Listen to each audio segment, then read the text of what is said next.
Nik uste dute gaur kezka asko dauzkagula eta kezka horiek nolabait ere publikoekin nahi ditugu.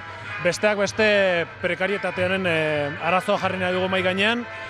Prekarietatea eta sortzen ari diren prekarietate forma berriak. Batez beste estatalizazioa deitzen dugun hori, nolabait ere horre azaltzen dena da Nafarroan ez digutela utziko eta ez digutela uzten berez, orain ja negoziatzen hemen konbenioak eta nolabait ere gure aldarrikapen horietariko bat hori da, negoziatzea hemen Nafarroan.